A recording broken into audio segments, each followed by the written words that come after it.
ప్రభు నామానికి మహిమ కలుగును గాక. మీ అందరికీ ఉదయకాలపు శుభములండి.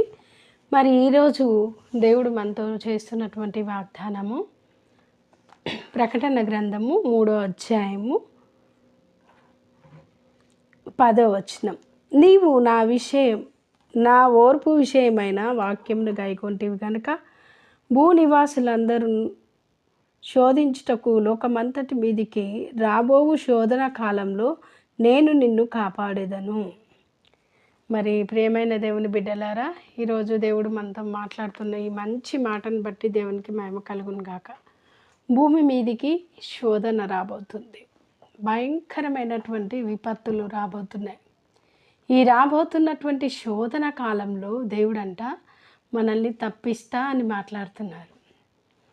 ఏమేమి రాబోతున్నాయి అని ఒకవేళ మనం ఆలోచించినట్టయితే, జనం మీదికి జనం లేస్తారని, ఆయన రాకడకు ముందు రాజ్యం మీదికి రాజ్యం లేస్తుందని, అంతేకాదు ఎక్కడ చూసిన మరణాలు, ఎక్కడ చూసిన భయంకరమైనటువంటి కరువులు, కాటకాలు, సునామీలు, విపత్తులు ఇవన్నీ కూడా వస్తున్నాయి.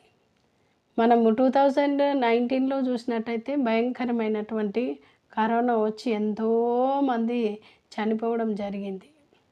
మరి అలాంటి శోధన కాలం ఏదైతే ఉందో ఆ కాలంలోనంట దేవుడు మనల్ని తప్పిస్తాను అని మాట్లాడుతున్నాడు.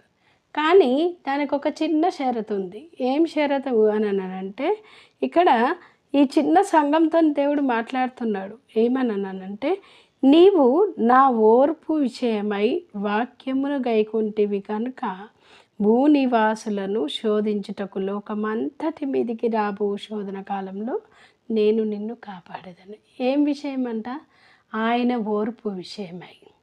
దేవుడు కొన్నిసార్లు మనం చాలా భక్తిగా ఉన్నప్పటికీ, చాలా ప్రార్థన చేస్తున్నప్పటికీ, ఎంతో నీతిగా ప్రవర్తిస్తున్నప్పటికీ విపరీతమైన శోధనల గుండా మనం వెళ్ళవలసి వస్తుంది.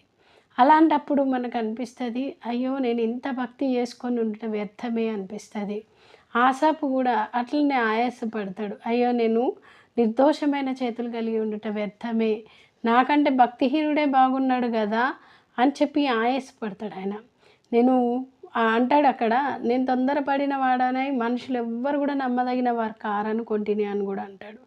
అంటే మనుషులను చూసినప్పుడు, వాళ్ళ పరిస్థితులను చూసినప్పుడు మనకు ఎట్లా అనిపిస్తుంది అంటే, కొన్నిసార్లు భక్తిహీనులను చూసినప్పుడు లేదు అని అంటే, అన్యులను చూసినప్పుడు కూడా మనకి ఎట్లా అనిపిస్తుంది అంటే, అరే వాళ్ళే బాగున్నారు కదా, మేము ఇంత ప్రార్థన చేస్తాము,